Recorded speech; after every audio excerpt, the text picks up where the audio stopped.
Pilha de Gibis.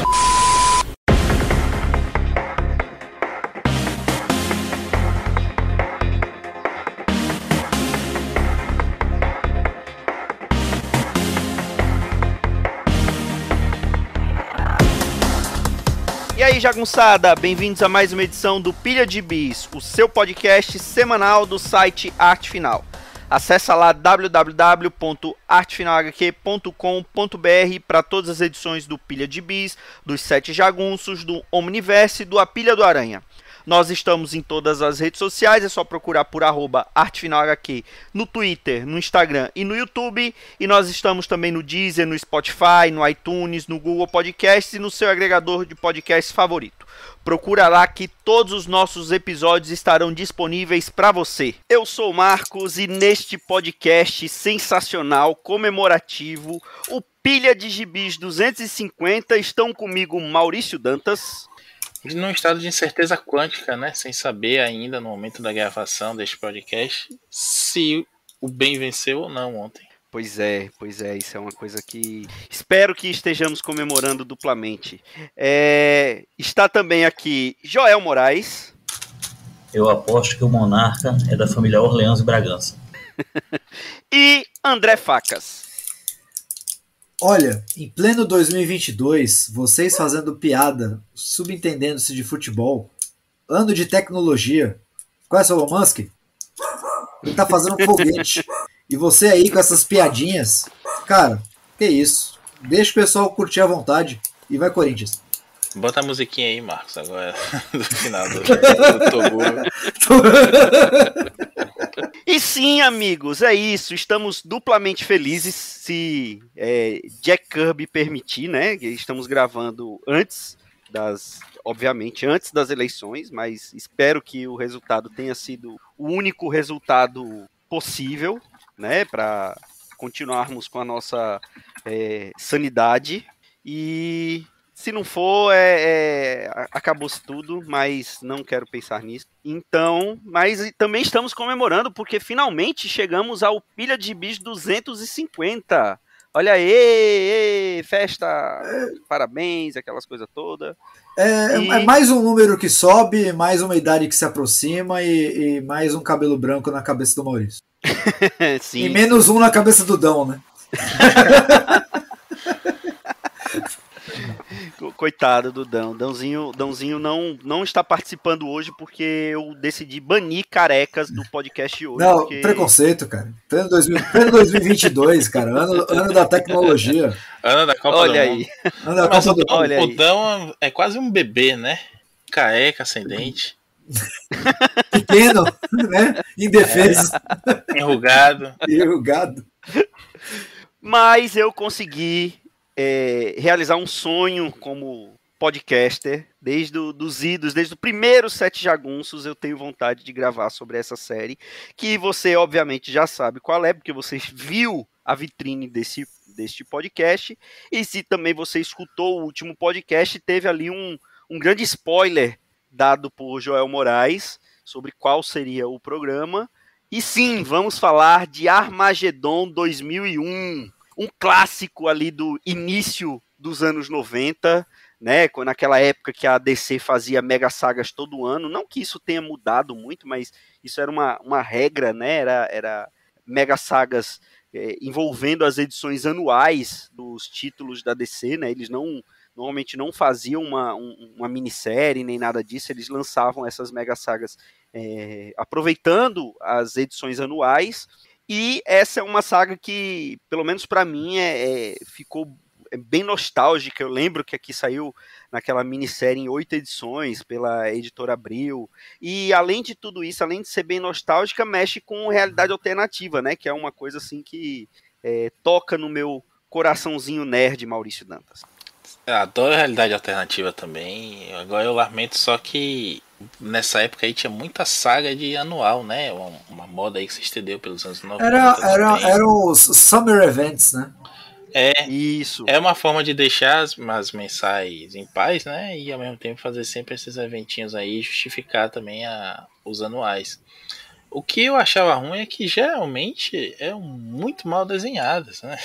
Você tem aí sagas bacanas como Ataques Atlantes, Fator Terminus e tudo mais. Fator Terminus eu adorava. Eu acho que eu li umas 500 vezes aquele Super Almanac Marvel. Acho que é número 10. A Marvel fazia isso também, né? A Marvel também tinha essa picaretagem, é verdade. E aí, hoje, quando eu pego de novo, acho que saiu numa Epic aqui, eu li um scan, fui ler Fator Terminus, gente, tem assim 10 páginas bem desenhadas no arco todo, sabe?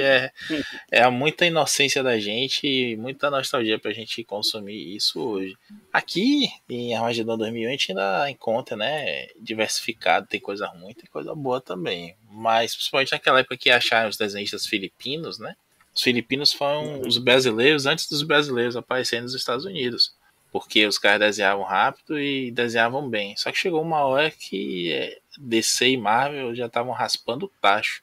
Tem uma saga na Marvel que é a Vibranium Agenda, que eu nunca tinha lido, foi pulada aqui.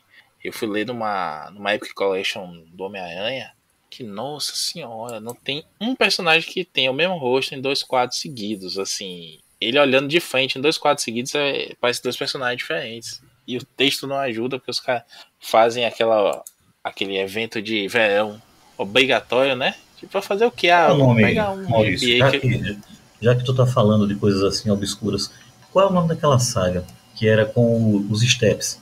Era com o Eric Masterson, era com o Rhodes e era com o agente americano, né? O John Walker.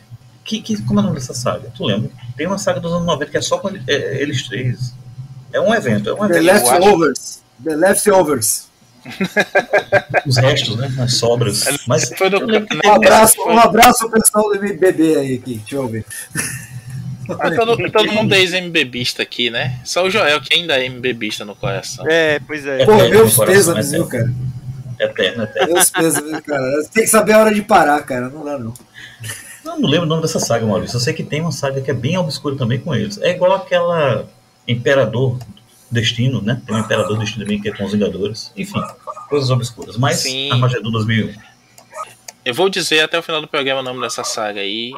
Fica como easter egg do programa. Não saiam daí. E ouçam o cachorrinho do Facas Latino. Cara, eu achei um negócio aqui sobre os restolhos. E eles estavam como os defensores secretos. Meu Deus do céu. Meu Deus. Bom, Armagedon 2001, Joel Moraes. Eu tenho um carinho pela saga. A arte do Dan Jurgens, ou Jurgens, como queiram, ela sempre foi assim meio... Eu não sei, tem momentos que ele faz uma coisa legal, tem momentos que a arte dele é torta, é truncada, é estranha, mas em Armagedon eu gostei pra caramba da arte dele. Agora, Ash Goldwyn, acredito que é assim que pronuncia o nome do escritor, do roteirista, que é uma lenda, né? Como editor, como roteirista. Todo mundo gostava do Goodwin. É arte, né? Eu acho que eu chamo de arte também. É arte. É que nem o seriado, pô, do Riverdale. É que nem o da arte. Arte Comics. Isso, é arte. Eu considero o roteiro e o texto dele semelhante de um que, graças a Deus, ainda está vivo até hoje, que eu gosto também bastante, que é o Christopher Priest, que já usou também o pseudônimo de James Owsley. Eu acho bem semelhante, do tipo, ele coloca uma coisa acima do operário padrão. Ele não escreve quadrinhos bobos, como alguns outros roteiristas, né, dos anos 80, alguns que vieram dos anos 70 e 80 que perdiam a mão. Ele conseguiu botar os quadrinhos, o roteiro dele, algo um pouquinho mais sofisticado, sem perder a gibizice, né, a super-heroíce. Botando aquele gole de uísque no... aquele gole no uísque no ponte, né? Em Armagedon, ele conseguiu conduzir uma trama que é o clichê dos clichês, né, dos anos 80 pra cá, mas conseguiu conduzir bem. Você se importa com o personagem título, o Matthew Ryder, você gosta daquela coisa toda. Ele consegue criar, inclusive, um potencial gigantesco, mas além de ter sido rápido, as duas edições, né, a 1 e a 2, elas não passaram muito do potencial, ficou só aquela coisa, porque logo nos tie-ins que saíram nas mensais da DC da época, você tem ótimas histórias, boas histórias e histórias ruins, mas isso meio que dilui a saga principal. Você simplesmente fica pulando de uma edição para outra, Ah, tá, vamos ver agora um futuro em potencial de outro personagem, que rende ótimas edições, como por exemplo a Legião. A Legião do Vril Dox tem uma edição excelente que vai ser discutida mais à frente. Mas assim, no geral, para mim a saga, ela poderia ter sido muito melhor. Ela teve um potencial gigantesco e não alcançou. E para completar, você ainda tem aquela questão de que o vilão, propriamente dito, independente da gente chegar ao desfecho, não vamos nos adiantar. Mas o vilão em si, ele tem um potencial lindo, mas que a DC tratou de ir jogando para escanteio. Enfim, eu tenho um carinho pela saga, mas eu acho que ela poderia ter sido muito melhor. E você, Facas?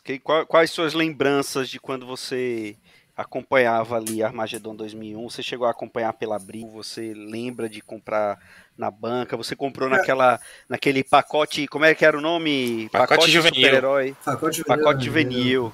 Cara, Eu comprei a saga completa nesse pacote juvenil. Eu era rato de banca nessa época, né? Então passava na banca, comprava. E o que eu não conseguia comprar, que na época o gibizinho era R$2 e R$2 era dinheiro, né? Na época da conversão aí pro real.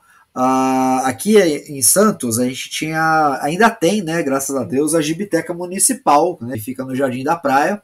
E, cara, que sempre sempre recebe muita doação. E tem os gibis quase que em tempo da banca, assim, sabe? Então, eu sempre acompanhei e li o Armagedon na Gibiteca, cara. E é daquelas que você lê numa sentada só ali. E. Saudoso Vitor Azambuja, que gosta de ler na sentada também. Né, você lê numa sentada, Em memória, né? Estão dando muito com o gaúcho, dá nisso. E aí. E as edições da Abril, se você for ler hoje e conhecendo, sabendo que existem outras, de outra forma que é organizada, era um samba de crioulo doido, né? Se você olhasse assim, a Abril ela conseguiu organizar as coisas, porque nem tudo saiu dentro da mini. Algumas coisas saíram fora, né? E tiveram consequências. E a grande coisa que me remete a Magedon, além da polêmica, é a aparição da Tropa Titã, né? Que pra mim, sim, na época, eu era titãzinho de carteirinha, assim. Eu tinha a coleção completa dos Novos Titãs da Abril. Adorava e achava, muito legal. Tinha uma sequência de histórias muito legal, né? E aí, quando apareceu a Tropa Titã, a galera já tava começando a entrar naquela vibe 90, né? Com X-Force e tudo mais. Eu sempre remeto a X-Force quando eu vejo a Tropa Titã. E o começo, né, do Caos Total era ali, né? Bom, vamos falar então como foi publicado aqui no Brasil. A gente já falou como foi publicado lá nos Estados Unidos. Ele lá nos Estados Unidos, na verdade, saiu uma Armagedon 2000 número 1, depois saiu a Armagedon 2001 número 2. E entre essas duas edições especiais, esses futuros possíveis, né, que o Tempus, que é o personagem que foi criado ali em Armagedon 2000, ele ia explorando o futuro possível daquele personagem, foi publicado nas anuais. Aqui no Brasil, saiu entre maio de 93 e outubro de 93, numa minissérie em 8 edições, com o número 1 saindo o Armagedon 2001 número 1 e o número 8 saindo o Armagedon 2001 número 2. E aí, no meio, alguns dos principais, desses principais anuais, e alguns deles saíram nas mensais, né? Como esse dos Titãs, que o Facas falou. Um dos anuais do Superman saiu também na mensal do Superman, mas teve alguns também que não saíram, né? E eu acho que foi até bom que não tenham saído, porque eram bem qualquer nota. Essas edições, né? Então, falar um pouquinho do que era Armagedon 2001, era no distante ano ali, acho que 2020, né? 2020, 2015, 2023, né? 2023, não me engano. Pronto, no distante ano 2020, 2023, o mundo era dominado por um ditador chamado Monarca, né? Que tinha várias estátuas espalhadas pelo mundo que dizem que ele conseguia ver tudo que se passava naquelas estátuas, né? Ele tinha olhos pelo mundo todo, e ele tinha um satélite que ficava em órbita da Terra, onde ele controlava tudo. E diziam que ele era um herói, ali da Era de Ouro dos heróis, né? Ali dos anos, final dos anos 80, né? Ele era um desses heróis fantasiados que em 2001 ele acabou se revoltando e acabou com todos os outros heróis e se tornou o único meta-humano e governando o mundo com mão de ferro.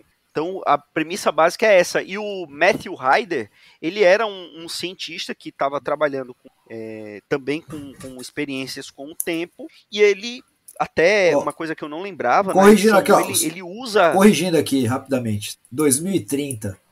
2030, então ainda podemos chegar lá. 2030. Vai que teve algum herói que matou todos ali em 2001 e a gente não tá sabendo, né? Exato. Então, estamos caminhando para isso. E aí o Matthew Ryder, ele trabalhava com experimentos com o tempo, e ele foi até bem FDP ali, né? Ele usou a família, né, para poder conseguir uma chance. Ele até se expõe para o monarca para poder ser cobaia lá da experiência. Ele acaba se tornando o Tempus, né? Então ele tem poder de viajar no tempo, de ver o futuro da pessoa que ele toca, e que depois a gente foi saber que era um futuro possível, né? Porque afinal de contas o Superman tinha 3 revistas mensais, então ele tinha 3 anuais, então tinha que contar 3 futuros alternativos. Então como que você vai fazer isso se aquele futuro que ele contou na primeira edição é o definitivo, né? Então tem que dizer que é porque ele só via o futuro possível, só que aí depois descobriu que a partir do momento que ele vê aquele futuro já não pode mais acontecer, né?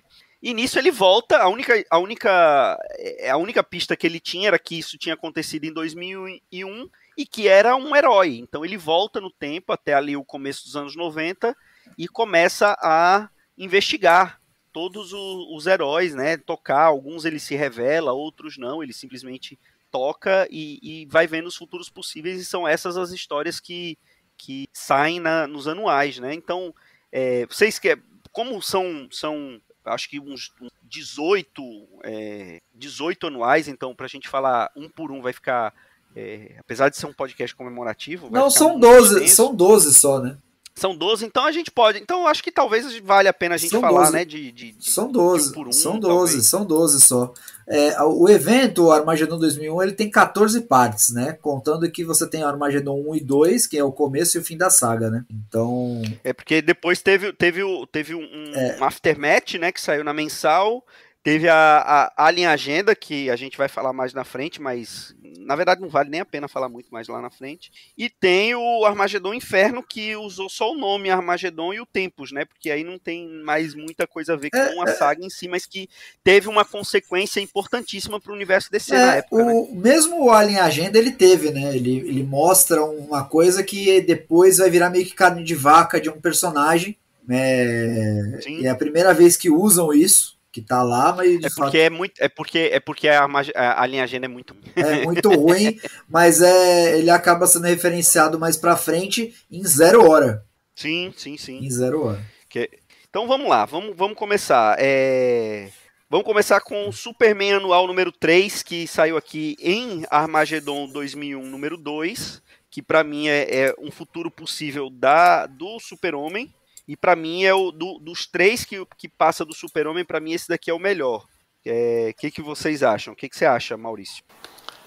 Esse é um dos que a Intergang acaba ferrando com o Superman e ele toma uma atitude, né? Só que esse é a pior atitude possível, né? Ele vai alopando cada vez mais, ele começa a ter uma dissociação ali de identidade entre o Clark e o Superman.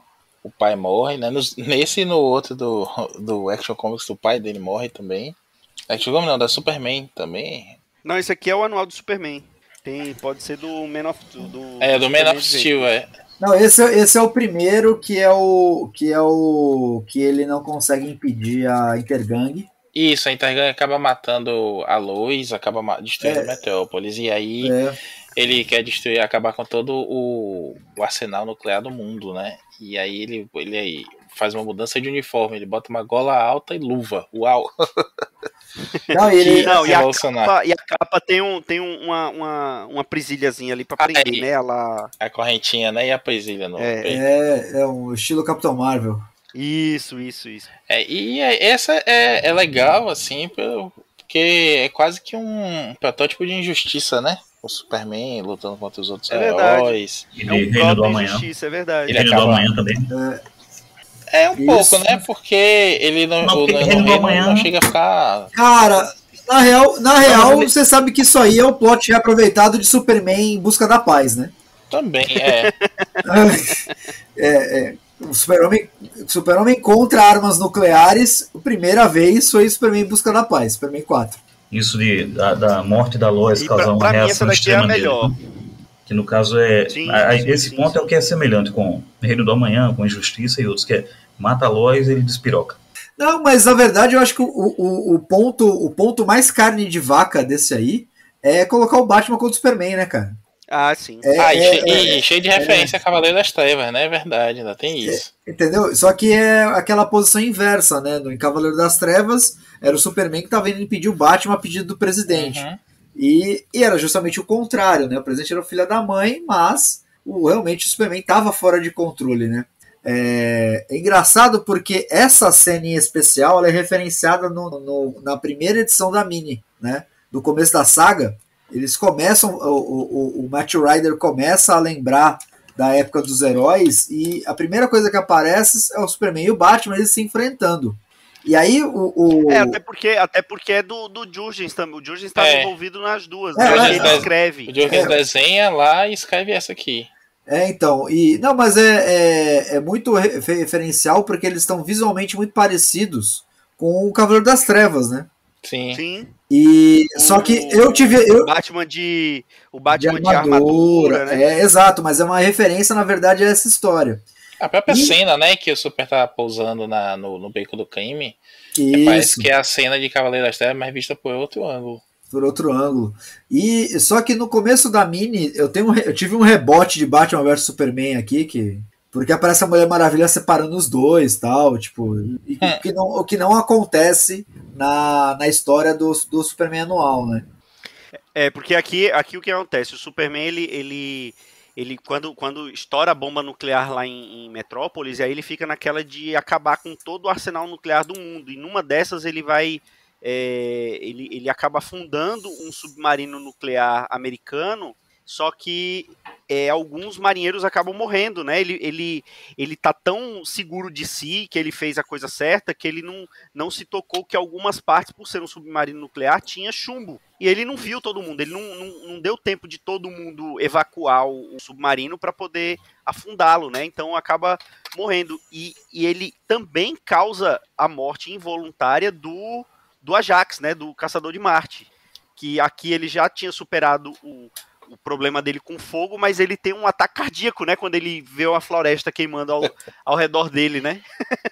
Aí eu vou me investir dos poderes do Joel aqui presente e dizer que nesse momento aqui, nesse gibi, falta uma experiência, um traquejo melhor do Jurgens como escritor, pelo menos nessa época aqui, eu sou fã do Jurgens como escritor, mas há um subtexto aí de que nessa separação o Superman não é tão vilão assim, né? Ele só quer acabar com os armamentos nucleares, ele não tá intervindo, não tá derrubando o governo, não tá fazendo como uma injustiça, né? Verdade seja dita, mas aqui apela-se pro sentimento americanista, né? De você estar desobedecendo o que o presidente quer. E falta aí um cuidado maior para mostrar o seguinte: nessa separação entre a persona do Clark e a persona do Superman, o Superman fica mais descontrolado ainda porque ele não tem o lado humano, o compasso moral e tudo mais. Ele acha, como você falou, mas ele tá confiante que ele tá certo, ele não lembra nem que tem chumbo ali, né? O que eu achei na época que eu li o gibi, uma sacada genial do Jurgens, né? Mas relendo agora chega a ser ingênuo, né? Porra, o Superman tá vivendo para destruir armamento nuclear radioativo e não considera que tem revestimento de chumbo para proteger o submarino, os silos de mísseis e tudo mais, né? É uma coisa bobinha, mas que na época passa porque Assim como hoje também não passaria um Superman se submetendo a um presidente americano depois que a gente viu tantos gibis dele ser um símbolo mundial, né? E não só dos Estados Unidos. Mas gosto da arte, esse Dusty Abel que desenha. É irregular, tem algumas coisas que me lembram o Crazy Sprouse, principalmente nos rostos e tudo mais. Mas desenha boas cenas de ação e aliás, é uma coisa que tá pipocando aí em várias edições, principalmente nessas primeiras aí, de anuais. Sempre tem referência a Cavaleiro das Trevas, a outros gibis, assim, que na época ainda eram muito... 93, né, cara? Tava muito recente ainda, né? É muito, tipo, gibi dos anos 2000 fazer referência a Reino do Amanhã, ter saga depois falando de hipertempo, né? Como tem o Magog que aparece depois, tudo mais. É meio nessa pegada aí, né? Ó, vamos surfar aqui pro nerd ter um mini gozo quando vi os Batman de armadura no Beco do Crime. Bom, falando em Batman de armadura no Beco do Crime, vamos para Batman anual. E aqui, assim, eu não vamos nem se estender muito, porque isso aqui foi o gibi que eu falei quando nós fizemos o Pilha em homenagem ao Alan Grant. Foi ele que escreveu essa edição. Aqui no Brasil saiu com uma capa que não é a capa da edição americana, né? Saiu com a capa clássica do Norm Breyfogle, que inclusive está eternizada na minha pele. Vocês vão lá no post, vocês vão ver a foto da tatuagem. Calma, gente, tá na canela dele. Sim, não é na bunda, é na canela. A que pontos chegamos, meu Deus. Homem nessa idade biscoitando, como diziam os jovens. Olha aí. Então, vocês querem... O Maurício participou do podcast, então ele também falou sobre a historinha lá. Vocês... O que você fala dessa história? Você lembra dela, Joel Moraes? Cara, essa daí é interessante, assim, falando agora novamente de memórias da pré-adolescência. Quando esse material estava saindo no Brasil, eu não conseguia comprar em bancas. Eu só conseguia meses depois em banquinhos de usados. Trocava revistas uns com os outros ou com amigos e tal. Mas eu, na época, eu não li completo. Eu li a edição de estreia, li a final... E no meio eu li algumas. Essa do Batman, que tem essa capa dele à noite na chuva, né? Ele em um local como se fosse ao lado de um armazém. Isso. É isso mesmo. Pronto, essa daí eu nunca li, no impresso. Eu só fui ler em scan muito tempo depois. O desenhista, o Jim Fern, ele divide muito opiniões, né? Porque ele é muito estilizado, ele é muito, às vezes, caricatural. Ele funciona para algumas coisas, para as outras não. Mas nessa edição em especial, quando eu finalmente li em scan, eu fiquei surpreso. Eu gostei muito da arte. E o roteiro é o seguinte: Alan Grant, que me perdoe, Donzinho, né? E o Maurício também. E eu acho que metade do planeta. Todo mundo adora Alan Grant. Eu sempre achei o Alan Grant no Batman, pra mim era assim um feijão com arroz que faltava uma pitadinha de sal. Eu sei que é pecado dizer isso. Porque as histórias que eram publicadas aqui no Brasil, naquele formato americano, eu lia, achava legal. Talvez o problema seja isso. Naquela época eu tinha lido Batman 1, tinha lido aquele anual, teve um anual que saiu aqui, numa edição parrudinha, que tem uma história do Andy Helfer, com a arte do Chris Sprouse, com a nova origem pós-crise do Duas Caras, e teve muita coisa assim do Batman, como essas que eu citei, que eram aquelas coisas mais empolgantes. Quando ia para o Alan Grant, ele fazia mensais honestas. Boas histórias, você tinha aquele ritmo legal tal, mas que não era nada muito impactante para mim na época, e é isso que ficou na minha memória. Quando eu li agora, eu confirmei isso. O Alan Grant, para mim, ele foi um escritor ok do Batman. Eu sei que a maioria detesta isso. A maioria vai detestar essa opinião. Então, essa edição em si, eu só achei ok em relação ao roteiro. Eu gostei mais da arte. E você, Facas, lembra? Cara, eu reli essa edição. E se você parar pra ver, assim, cara, é bem aquele tipo de história apressada, né? A premissa é até legal, você tem alguns momentos legais, acho legal uma hora que o Robin fala, sabe, tipo, o que a gente tá fazendo não tem... É enxugar gelo, é enxugar, né? Gelo, tá, né? Não tem fazendo nada, cara, tipo... E o Batman insistindo e tal, eu só não lembrava que a arte era tão expressionista, né? Que o Batman ele não sofre, né? Tipo, praticamente tinha um grito a cada quadro, né? Você via que a necessidade de ser expressionista tava vital. E tem uns momentos de um exagero total, né? que é o Batman, né, só para contextualizar, né, começam a ser o Coringa é considerado são e todos os vilões da galeria começam a ser mortos, né? E o Batman é acusado porque ele estava no momento que o Pinguim morre. E ele estava preso para esperando ele se entregou para esperar a pena de morte e o comissário Gordon vai lá visitá-lo, já está bem velhinho, né?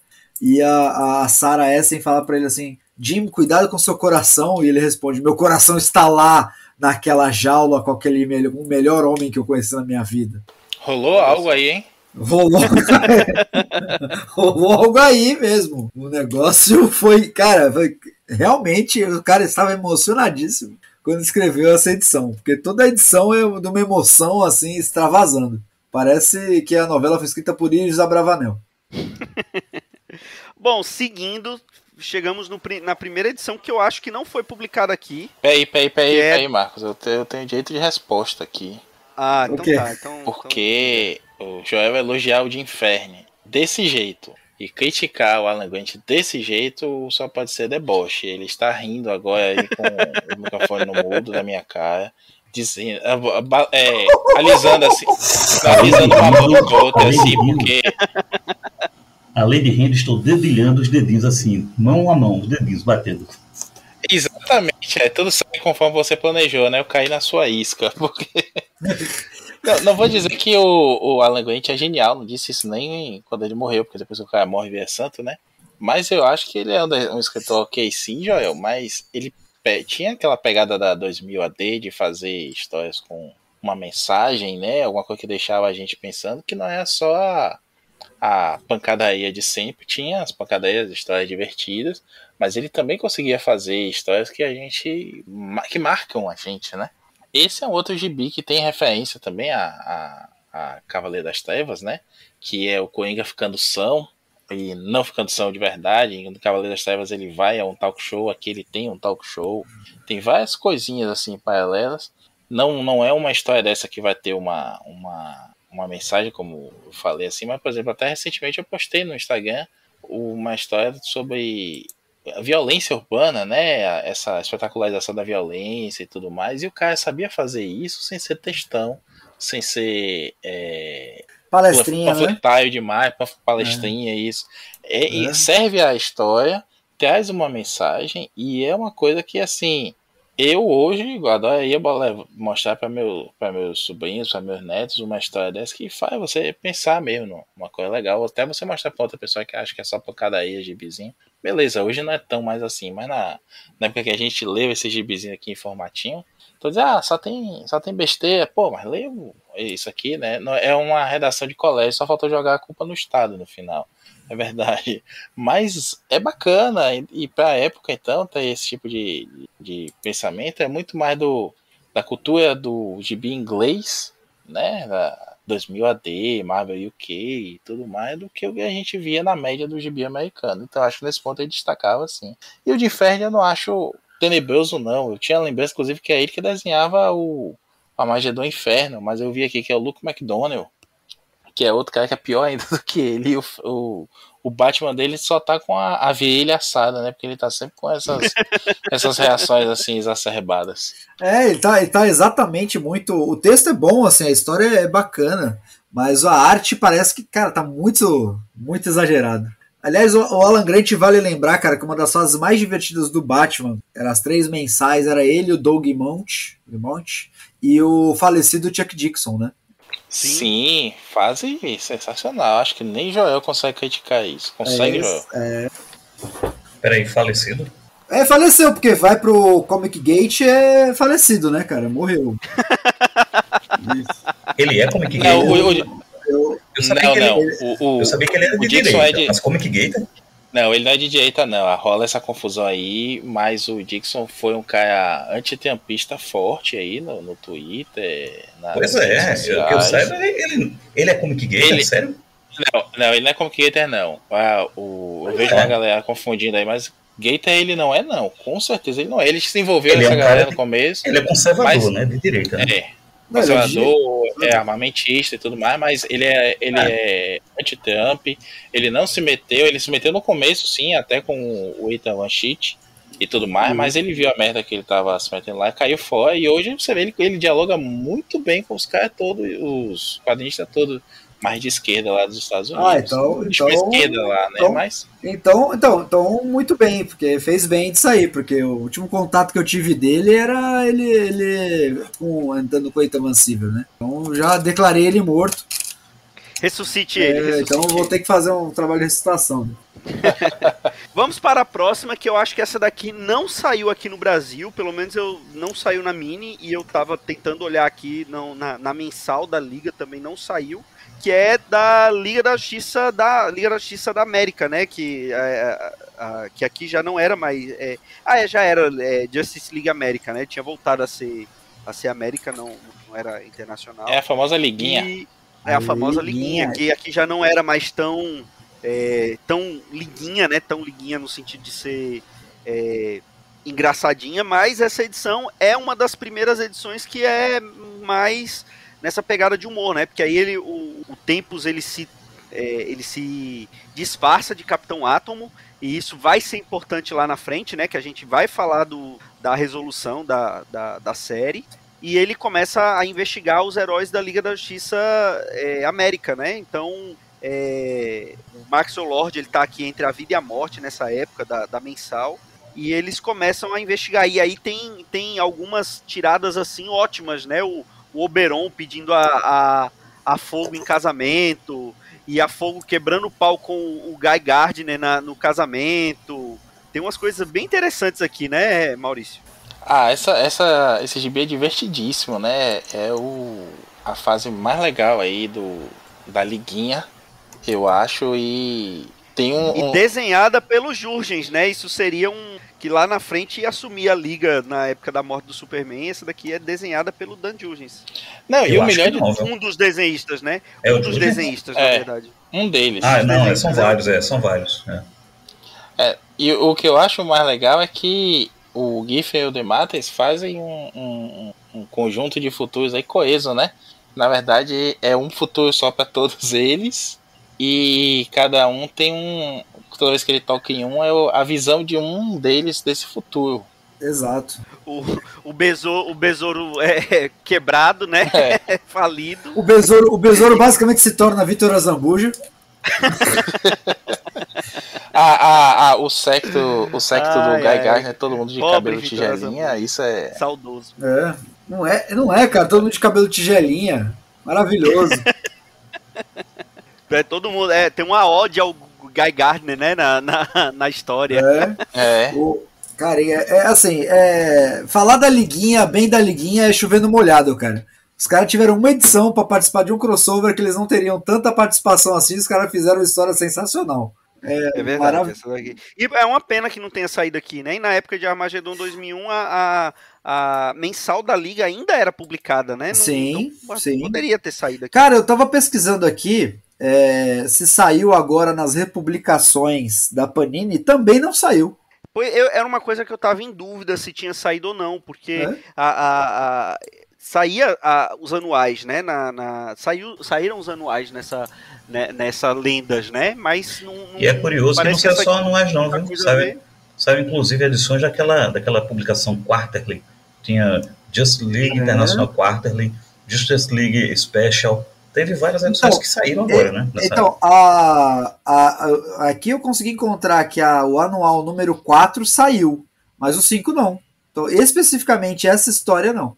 Pois é. Bom, é uma pena que essa daqui ainda consta inédito aqui no Brasil, mas eu acho que valeria a pena sair, porque é bem divertidinha mesmo a história. Bom, continuando, temos aqui a primeira que saiu na edição, na mensal do Super-Homem, que é a Action Comics anual, né?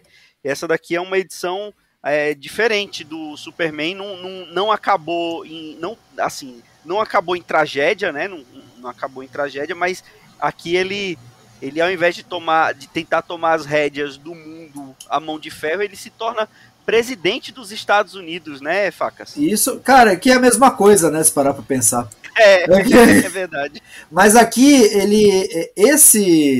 essa mini, além de ser uma história muito legal, né, por si só, muito mais otimista, né? Só faltou tocar America Fuck Yeah, né, depois. Mas ela introduz um elemento que é importante para a saga, que é um elemento muito sutil, que é o Tempus, né? O Eave Rider, ele começa a notar que o Superman ele começa a lembrar de algumas coisas do futuro possível que ele viu antes. E começa a ter uma atitude um pouco diferente para mudar, né, aquele futuro, né? Exatamente, o Eave Rider ele começa a perceber que, tipo, se ele tocar na mesma pessoa 3 vezes, a pessoa, em momentos diferentes, o futuro vai estar se alterando, né? Não tem nada cravado, né? Então, isso eu achei muito, muito legal. Porque conversa muito com o diálogo que ele tem com o Monarca no começo, né? Sim. Que o Monarca ele fez uma prova com o Matt Rider para provar que ele ia voltar no tempo e não ia alterar nada, né? Ele tinha um medo de... Justamente o objetivo dele é esse, né? Alterar as coisas. E ele vê que, por si só, ele só tá procurando, ele mesmo já tá alterando tudo. Sim. É quando ele descobre que o fato dele além de ter realidades diversas, né? Futuros alternativos que podem ser inúmeros, ele percebe que o fato dele ver o futuro daquele personagem já impede que aquele futuro aconteça. Então é impossível dele descobrir quem é o monarca desse jeito, né? Mas aquele ainda não percebeu isso, mas ele começa a desconfiar, né? Exato, começa a se ligar nisso, né? Mas é uma história muito legal, assim. Inclusive tem um surto do Guy Gardner, né? E sim, o Super-Homem toma o anel dele na base da força da vontade. E aí é quando acontece o momento que até o Tempus fala, ó, se ele for virar um monarca é agora, porque além dele ser o Superman, ele é o presidente dos Estados Unidos, ele ainda ficar com o anel de Lanterna Verde, ele vai ter poder ilimitado. Aí ele fala, não, é poder demais pra mim. Aí ele devolve, né, o anel pro John Stewart, né? Ele entrega, porque a tropa vem e acaba prendendo o Guy, né? Porque o Guy já tinha passado de todos os limites. Eles vieram prender o Guy e ele ficou com o anel e o Hal veio entregar pra ele, tipo, ó, tá aqui a tua lanterna, quando tu quiser recarregar, é só vir aqui. Eu falei, não, vou levar isso aqui embora. É verdade, é verdade. Bom, mais alguém quer falar alguma coisa dessa história? Podemos seguir? Eu só queria comentar como é o Tom Grummett, né, que tá desenhando aqui, tá bem irregular, tem páginas péssimas, tem páginas ótimas. E o S do peito Superman também toda hora muda de tamanho. Cara, é um padrão de todas essas histórias, né? Tirando as próprias, né, da Mini, a primeira e a última, que é o Jurgens, ele mantém uma certa regularidade, todas elas, tipo, tem partes que são muito legais, tem partes que são horríveis, cara, a arte. Né? E eu acho que a grande exceção é a da Liga, porque são vários desenhistas. Né? Desenhistas, né? É verdade. E o resto é irregular pra cacete, assim. Tipo, chega até a ser ilegível como a do Flash, por exemplo. Que a gente chegaremos lá. Vamos para uma que eu também achei, que eu sofri para terminar de ler. Também não saiu por aqui, que é Hawkworld, né? O futuro do Gavião Negro. Aquela mensal que é escrita pelo John Ostrander, né?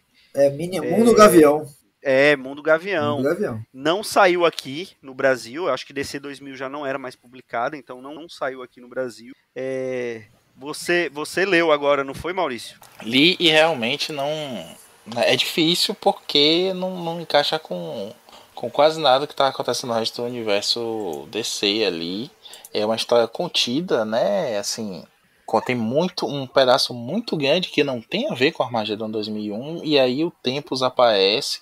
A gente tem essa apresentação aí que no final acaba sendo uma... Não sei se esse personagem tinha aparecido antes, esse Átila.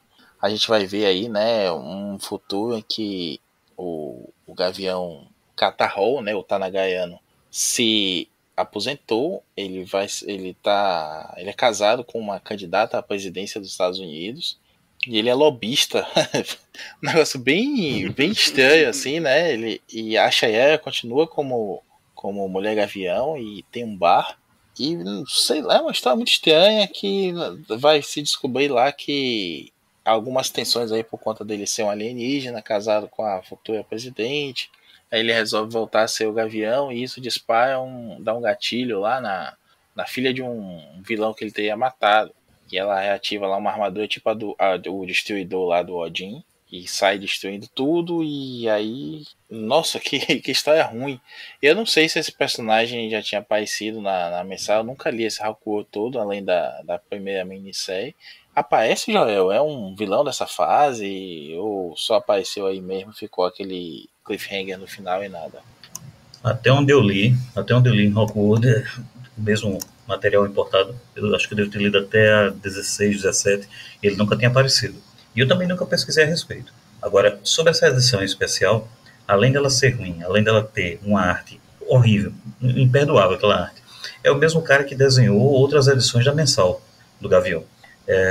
O John Ostrander estava em uma das suas melhores épocas, das suas melhores fases. Ele já tinha se consolidado com o Esquadrão Suicida, ele tinha feito uma fase que teve altos e baixos no Nuclear, mas com o Gavião ele conseguiu fazer um início muito bom. Tinha a arte do Graham Nolan cada vez melhor, cada edição melhor, as capas lindas da mensal, mas essa edição aí, eu acho que ele literalmente é aquela imposição editorial. Pegaram o cara, ó, faz alguma coisa aí, e ele, enfim, ele fez o que pôde. Agora, o pior mesmo é a arte. Esse tal de Gary Kuapis, não sei como pronuncia, foi ele que fez um anual, onde tem a história do violinista, um vilão da Era de Ouro, e que tenta conciliar todas as histórias do Gavião da Era de Ouro com o Gavião Tanagariano nesse período aí, né? Fizeram uma costurada e tal. Esse cara desenha muito ruim. Eu não sei se ele faz parte daquele grupo seleto de artistas que talvez em outros tipos de gêneros dos quadrinhos eles desenham bem, subgêneros, sei lá, fantasia, alguma coisa assim, e que na hora que vai fazer super-heróis fica medonho, horrível. Tem outros aí que a gente pode citar, mas que vai gerar controvérsia. De toda forma, é uma edição assim horrível. Horrível. Pois é, então é legal, assim, é complicado porque a série até teve uma publicação bastante regular aqui no Brasil, quando saía lá em DC 2000, mas aí acabou DC 2000 e esqueceram o personagem, né, esqueceram essa série. Mas aqui não valia a pena não, muito, a Abril fez bem em não publicar ela. E aí vamos para uma outra que também não foi publicada aqui, e por incrível que pareça, os jovens de hoje em dia vão achar isso uma coisa estranha, mas foi uma edição do Batman, da Detective Comics, anual. E os jovens também vão se surpreender que nessa época o Batman não tinha uma revista mensal no Brasil, né? Batman durante muito tempo era um personagem que não vendia revista mensal aqui no Brasil, que é algo até mais surpreendente. O Batman ele realmente só virou o que ele é hoje graças ao Batmania de 89, né? Sim, mas mesmo aqui no Brasil, a Batmania de 89 não sustentou, né? O Batman, ele veio ter uma revista que não era só dele, no começo ali da Queda do Morcego, com Liga da Justiça e Batman, Sim. E depois foi que teve a publicação de Batman, e aí ele continuou tendo revista mensal, tem até hoje, né, revista mensal regular publicando no Brasil, mas até Liga da Justiça e Batman, a publicação da revista Batman aqui no Brasil era muito irregular, não tinha uma mensal para chamar de sua, né, não tinha uma mensal própria aqui no Brasil. Exatamente. Né? O Liga da Justiça e Batman, pra mim, é o começo de eu realmente gostar do personagem nos quadrinhos. Sim. Bem, porque assim, até a Batmania, os meus contatos com o Batman eram basicamente o da Liga da Justiça, que é a Liga da Justiça Internacional, então dá pra ter uma ideia, e antes disso é os seriados dos anos 60. Sim. E essa revista da Detective Mix anual também é bem qualquer nota, é o Batman mais uma vez lutando contra a Talia e o Ra's al Ghul, né? Aqui é escrita pela Louise Simonson. Olha aí, Joel. Tá explicado por que é ruim. E com todo respeito à história que ela tem, os quadrinhos, tudo mais, mas é o seguinte, ela deveria ter permanecido editora. Como editora, ela realmente foi importante para essa indústria vital, mas como roteirista, eu acho que só teve uma história que eu li da Luísa, que eu disse que, bom, foi massa, mas também com a arte do Jean Paul Leon, que foi naquele ciclo de histórias, eu acho que era Ano Zero, que foi em 1994, 95, teve uma história dela contando o primeiro encontro do Superman com os heróis que viriam formar a Liga da Justiça. Ele contando com cada um deles, com a John Paul Leon. Ali foi uma história muito boa. Eu acho que deve ter sido a única. Pra se salvar, né? Pra poder escapar do purgatório. Pois é, bom, aqui como é uma história bem qualquer nota, não vale a pena a gente se estender muito nela, basta dizer que é Batman contra a Talia, o Batman apanha feito cachorro sem dono, fica praticamente morto em cima de uma cama, o Tim Drake resolve assumir o manto e acaba sendo morto. Na primeira noite, bicho, é sacanagem. Na primeira noite, pois é. E aí o Batman desenvolve um exoesqueleto para poder vingar a morte do Tim, né? E descobrir quem foi que matou. E aí ele acaba parando dentro do Poço de Lázaro, enfim. Mas era mais um plano mirabolante da mulher traída, Talia al Ghul, que mandou matar o Tim Drake achando que ele era o Bruce. Então, enfim. Pois é, ela fala assim, eu não queria matar o Tim, eu queria matar você, meu amado. Olha aí que coisa. Essa relação passiva-agressiva não é à toa que nasceu o Damian. É verdade, é verdade. Só 2 comentários aqui, Marcos, pra gente passar. A Simonson quer surfar bem aí na onda de outros clássicos do Batman, né? Que saem como a Maldição do Demônio, né? Daqueles 2 volumes da Eagle Moss, que são aqueles confrontos mais famosos do Batman com o Ra's al Ghul, mas meio que uma sequência não oficial. E a gente tem também o Tom Greenberg, que tá numa vibe bem Neil Adams aí, também para imitar o visual daquela época, dessas histórias aí que eles tentam emular ou fazer um aceno, né? Eu acho a arte bonita, mas a história realmente me faz concordar com o Joel sobre a Louise. Não, eu acho que ela foi quando ela na DC ela realmente não pegou, mas ela teve algumas coisas dentro da Marvel interessantes. Pois é. Bom, então, André Facas, vamos falar de outro que não saiu por aqui, Flash anual. Cara, graças a Deus que não saiu aqui, viu, cara? Todo mundo foi poupado por uma das artes mais horríveis que eu já tive oportunidade de ver num gibizinho. Craig Brassfield é o nome do... É o nome do criminoso. Criminoso. A história é até interessante. Assim, é do Wade, né? A história é do Wade. A história é do Wade. Mas, assim, né? É aquela forçação de barra bonita, né? Porque você imagina o Flash indo pro programa de proteção a testemunhas? Cara, enfim, é o primeiro Flash Day, né, em Keystone City, e o Tempus ele aborda o Flash lá, né, e ele conheceria nesse dia uma mulher que viria a ser o amor da sua vida, né, e só que ela estava envolvida com um caso de máfia, se não me engano ela era promotora, e para fugir de um mafioso chamado Diógenes nome de vilão, novela das 8, Diógenes. Eles entraram pro programa de proteção à testemunha, depois, né, de uma grande última luta final com a galeria de vilões.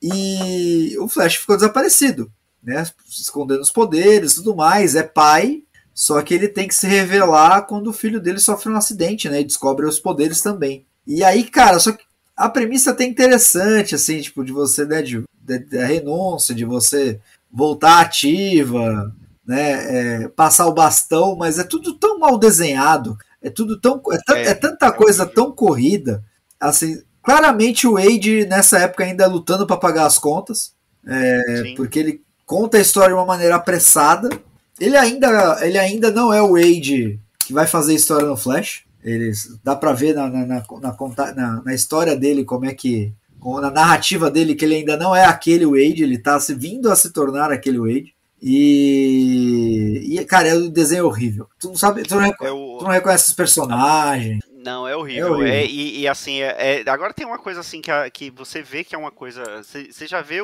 alguns pontos ali do Wade, uma coisa que eu achei mais interessante aqui é justamente ele mostrando o filho do Wally, né, que herdou os poderes dele, mas não aquela aura de proteção, anti-atrito, né? Sim. Aquela aura anti-atrito de proteção, então ele quando usa os poderes ele se quebra todo com o atrito do ar, né?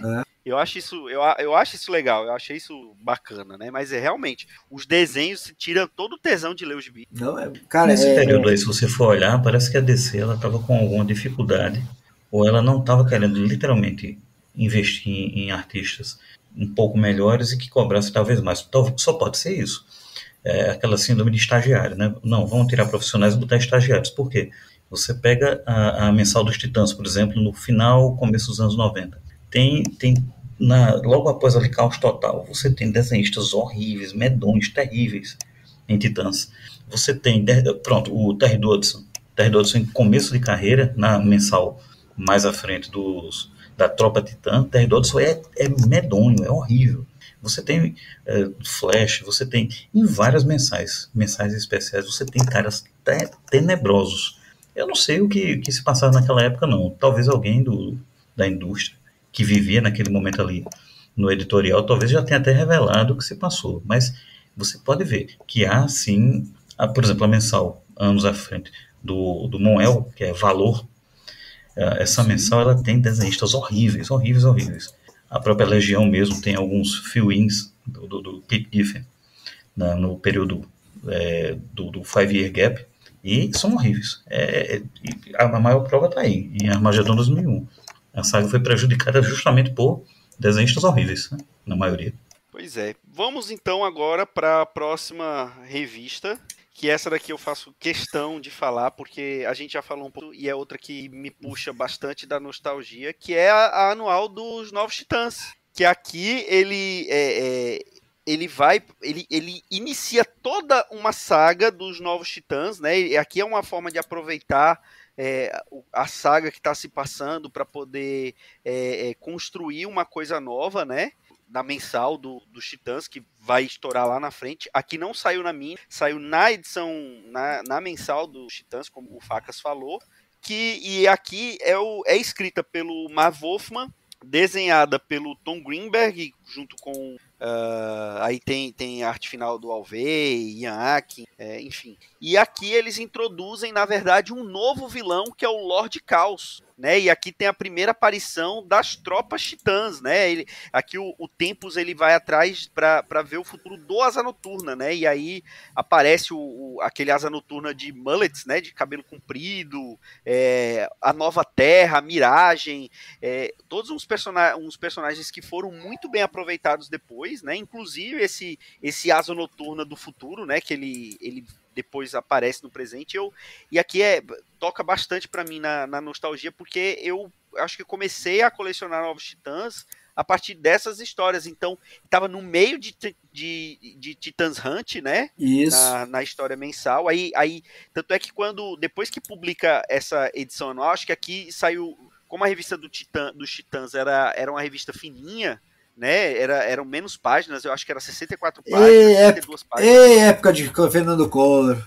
Era bem fininha, e aí saiu aqui dividido em duas partes. E aí, quando eu fui pegar no terceiro mês para poder ler, aí já tinha voltado para a história que estava sendo contada, que era justamente Titãs Hunt, que tinha parado quando saiu lá a revelação quem era o Gnu original, quem era o cara que estava dominando a sociedade Gnu. A gente falou muito sobre isso num Sete Jagunços lá atrás, eu acho que no Sete Jagunços 3, 2 ou 3, a gente falou de Titãs Hunt, o link vai estar aí Mas a maneira como o Wolfman aproveitou uma mega saga para poder introduzir uma história que ele ia desenvolver na mensal dos Titãs é uma coisa linda, né? Aí você vê quando o roteirista é bom, como é que ele consegue aproveitar os pepinos que colocam para ele, né?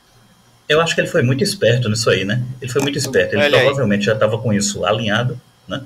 Ele já deveria estar com essa... Porque você vê, a Titãs Hunt, a saga dos Gnus, ela vem num crescendo.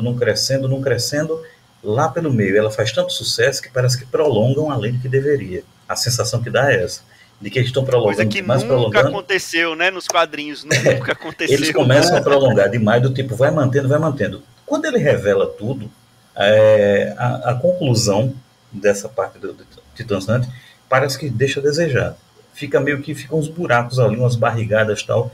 Enfim, discutindo a saga em si, a gente iria ver detalhes. Mas passando adiante disso, essa introdução dos Titãs do Futuro, essa questão do Lord Caos e tudo mais, que rendeu ótimas histórias, mas parece que foi uma coisa, bicho, e agora? O que é que a gente vai fazer? Como é que a gente sucede depois de ter chegado num ponto onde tá ótima a recepção e tal, e aí? Aí botaram uma coisa mais bombástica ainda, e a coisa bombástica foi Dia de Futuro Esquecido, versão DC, ou Exterminador do Futuro versão DC.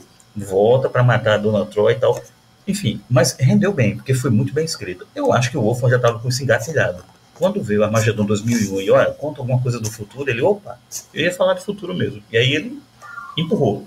E deu certo, né, Facas? Não, cara, deu muito certo porque ele foi muito sagaz, né? Ele já tinha algumas ideias pro futuro, ele já queria falar disso e ele jogou pra frente assim, beleza, já vou introduzir e vou ver a reação da galera, né? Vou ver esse teste. E dá pra ver que muita história ali, dá pra ver que os caras tentaram plantar muita coisa, né? Mas a arte, em alguns casos, não ajudou muito. O que é bem curioso, que eu tava olhando aqui, e é o Grindelberg de novo desenhando, só que a arte é completamente diferente, se parar pra olhar.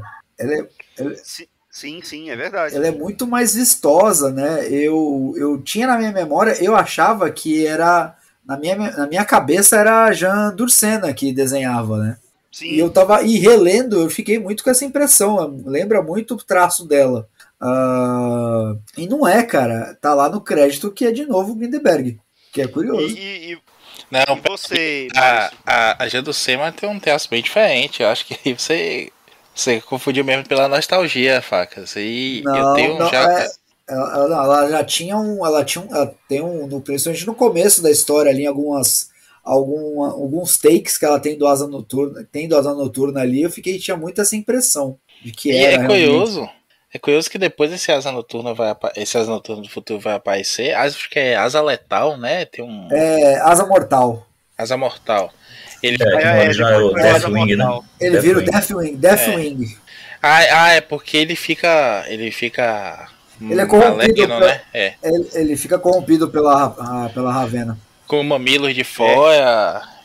Com piercing no mamilo, mas piercing no mamilo não significa que ele é mauzão. Então isso quer dizer que isso desde a época dos Super Amigos, viu, Marquito? Desde a época do desenho dos Super Amigos, todo mundo sabia.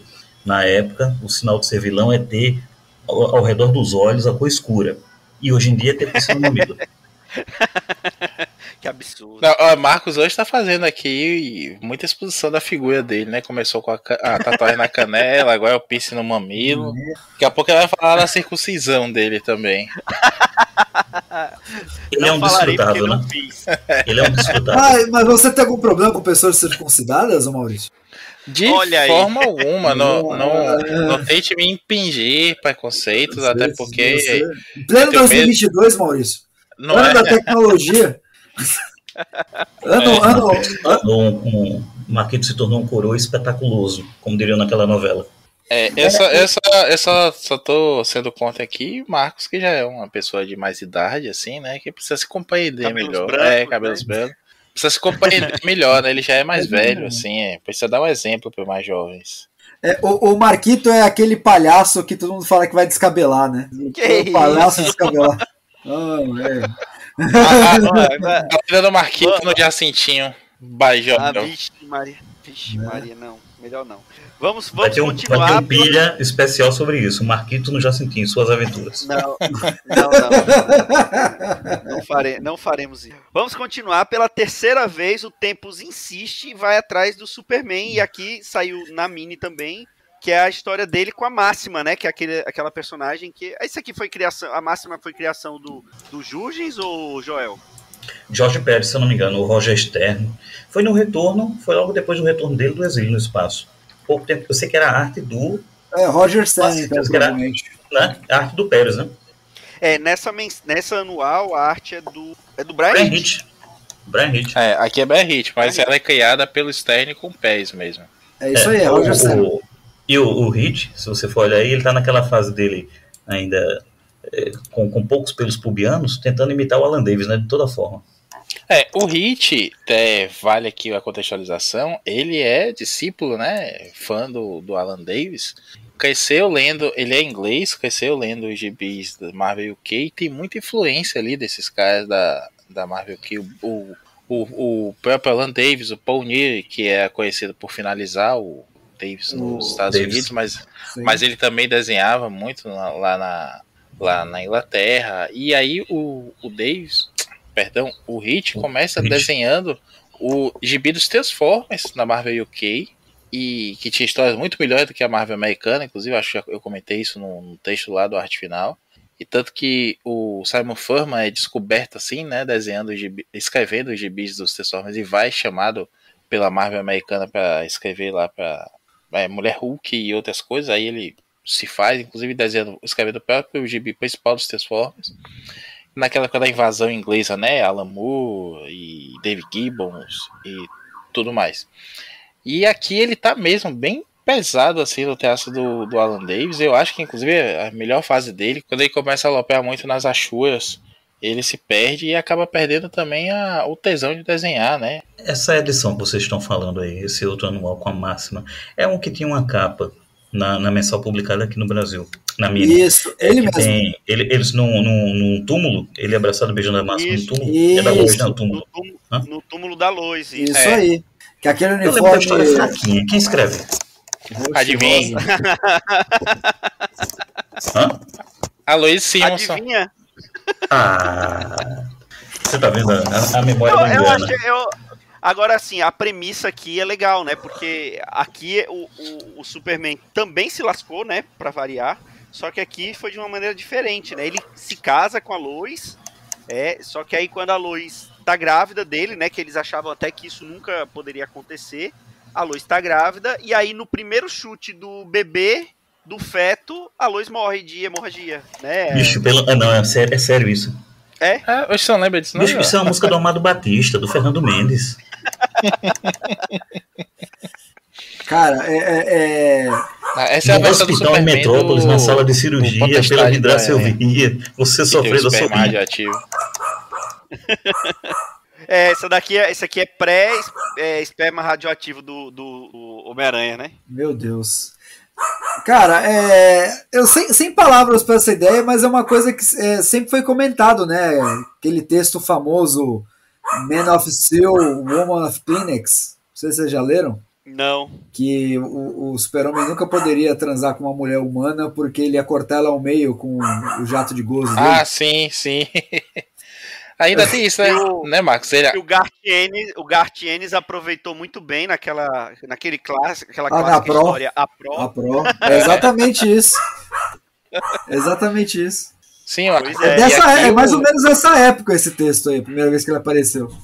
E aqui o Superman tira da gaveta, né, o cinto de oxigênio para se exilar no espaço de novo. Pois é, e acaba encontrando lá com a Máxima querendo dar uma de boazinha pra ver se dessa vez ela consegue seduzir ele pra casar com ele, né? E ele acaba que no final ele acaba realmente se afeiçoando a ela, mas e falando assim, ó, ela pelo menos é forte, né? Talvez eu não tenha que me conter com ela, né? E ele ele acaba tendo, apesar da morte da Lois, ele acaba tendo um final feliz nessa história, né? Que ele consegue lá impedir que a Terra seja destruída por um outro pretendente da Máxima e eles acabam juntos, né? Então, a Máxima diz pra ele assim, eu aguento forte. Aí o Superman fez, eita. Vem forte que eu sou do norte, né? Olha aí. Bom, eu acho que a gente pode chegar agora na melhor história de Armagedon 2001. O que vocês acham? Legião anual. A Legião, aquele acrônimo, né? Legião do Vril Dox, que escrita Chupa Joel pelo Alan Grant. Mas eu não disse que ele é assim, ele só não é. Não, enfim. Cara, desenhado pelo Mike Marconi, vários desenhistas que se tornaram bons, né, nos anos posteriores, né, nas décadas posteriores, né, em seus estágios primordiais. E o que eu acho sensacional nessa edição é que o Tempus ele vai para investigar o Lobo, né? Porque o Lobo ele já era um personagem hiper poderoso aqui, né? E ele tá lá, ele aparece, ele tentando com um bando de presos, né? E ele falando assim, ó, eles não tem espaço para vocês, então eu que vou julgar vocês. Então, aí começa, né? Ele tá lá com o telepata da Legião, ele começa a fazer, os caras tentando, eu sou inocente, foi o meu irmão gêmeo, tal. Aí o telepata vai e fala assim, ó, todo mundo é culpado. Fala assim, ó, ou vocês vão preso ou vocês vão uma batalha até a morte, né? Aí, tá fácil, ele contra mim. Aí pronto, é uma matança desenfreada. Aí quando o Tempus toca nele, ele em 2001 tá fazendo exatamente a mesma coisa. Isso é massa. Isso é sensacional. E aí tem assim, quando ele percebe que o lobo, ele é só um pau-mandado, né? Ele não tem a capacidade intelectual para se tornar um monarca, aí ele vai pro líder da legião, que é o Vrildox, né? Só que antes dele tocar o Vrildox, ele é capturado, porque coincidentemente, né, coisas dos quadrinhos, o Vrildox estava fazendo experimentos com tachyons, né? Com manipulações de tempo, né? Então ele acaba sendo capturado, o Tempus fala para ele o que aconteceu e o Vrildox se deixa ser explorado, né, para ver o que aconteceu. E aí, para mim, é a melhor história de toda a Armagedon 2001, é essa história do Vrildox no Facas. Cara, eu gosto muito dessa fase da Legião. Eu acho que vale lembrar que o Lobo foi o único que conseguiu notar que estava sendo sondado, né? O Lobo não, o Vrildox, né? O Lobo. O Lobo ele percebe, porque o Lobo ele é o melhor rastreador da galáxia, né? E aí ele tá. É verdade. E o Lobo ele tem o melhor xingamento, né? Vem cá, seu mijo amarelo. O Lobo é fantástico. E o Vrildox, lógico, você pega também. Cara, essa era talvez uma das melhores mensais da época, né? Junto com os Titãs e com a Liga da Justiça, cara, a Legião marcou época. E eu não sei até hoje porque que não tem, cara. Não tem. Um revival, né? Não tem um revival, nunca teve, né, cara? Tentaram, né, algumas vezes, mas assim, numa outra pegada, né? Teve aquele Rebels ali. Teve isso. Teve aquele. Teve um revival. Agora há pouco, né? Com aquele Tony Bedard. Eles fizeram que durou, eu acho que foram 24 edições, não? Recente agora já em 2006, 2007, alguma coisa assim. Isso foi 14 anos atrás, pô. Aliás, 2006, não, mas teve, assim, eu digo, teve revival, né? Mas vamos falar aqui com o nosso legionário, de plantão aqui no podcast. Afinal de contas, faxineiro da Academia da Legião. É dos antepassados da Legião dos Super-Heróis. Foi o resultado de invasão, né? Eles queriam fazer uma história que ligasse o século XX com o século 30 da época, né? E aí eles tinham uma forçada. Por quê? Ok, massa. Eles apresentaram o Brainiac 2, que é o Vrildox, né? Ele seria um clone do primeiro Brainiac, que é o Vildrox Sênior, que nessa época, no pós-crise, ele era um coluano biológico, não era um robô, e que ele tinha desafiado os computadores tiranos de colo, que eram os governantes, né? Eles teriam erradicado ele acabou virando uma nuvem de energia, que veio para a Terra, e que se apossou da mente de um artista de circo, chamado Milton Fine. Pelo que eu me lembro é isso. Na época do Byrne. Eu não sei se foi o Byrne ou se foi o Wolfman. Não, foi o Byrne, né?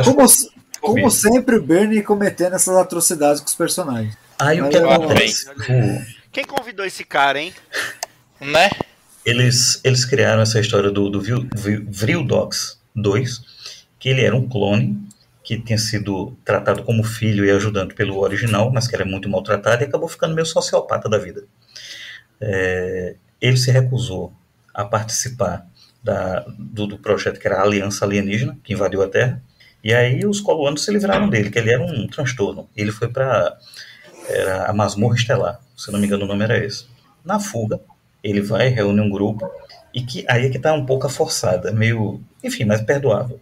Ele reúne um alienígena pedregoso, que seria um antepassado do Bloco, da Legião, a antepassada original mesmo, da Penumbra, que é a Lydia Malor, se eu não me engano o nome dela é essa. Aí você tinha um cara que ninguém sabia quem ele era, sem poderes, enfim, era só um reclamão, um chorão. Só que tinha o cabelo meio pontiagudo. Aí teve gente que especulou na época que ele era um antepassado do Lobo Cinzento, mas não teve nada a ver. E tinha uma personagem inédita, que era a Furtiva, que, sinceramente, essa daí foi de nada lugar nenhum em termos de origem. simplesmente ela cancelava som ao redor dela, e aí se tornava furtiva, literalmente. Você não ouvia, mas via a desgraçada. Enfim, com o passar do tempo, eles foram introduzindo outros integrantes na Legião que tinham correspondentes com a Legião do Futuro. O legal dessa série, e aí tudo bem, eu vou dar o braço a torcer ao Maurício. O Alan Grant, ele conseguiu botar nessa série, porque a série pedia isso, um cinismo o tempo todo, que acabou virando comédia.